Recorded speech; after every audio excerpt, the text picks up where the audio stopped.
पुण्यातील निलेश कुलकर्णी, एक मध्यमवर्गीय व्यावसायिक, नुकताच सेवानिवृत्त झाला होता. त्याच्या आयुष्यातील मेहनतीने कमावलेली थोडीफार गुंतवणूक त्याने एका बँकेच्या लॉकरमध्ये ठेवलेली होती. काही महत्त्वाचे कागद, सोनं आणि मुलीच्या लग्नासाठी ठेवलेली रक्कम. एक दिवस अचानक त्याला बँकेकडून कॉल आला, "साहेब, लॉकरच्या पेपरवर साईन हवे आहे." निलेश तडक बँकेत गेला.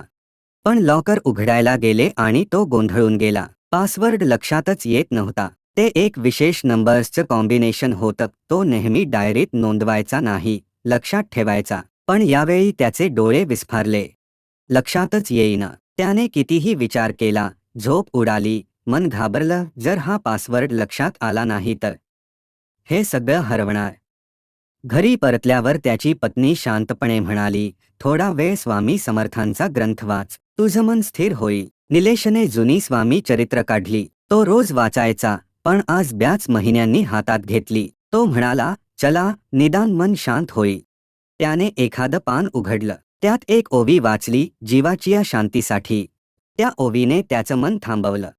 आणि त्या क्षणाला अचानक त्याच्या मनात पासवर्डची संपूर्ण सिरीज फ्लॅश झाली. त्याला स्वतःही विश्वास बसला नाही. दुसऱ्या दिवशी बँकेत गेला, लॉकर ओपन केला, सर्व व्यवस्थित मिळालं. आणि त्याच्या डोळ्यात पाणी आलं. हे केवळ स्मरणशक्तीचं काम नव्हतं.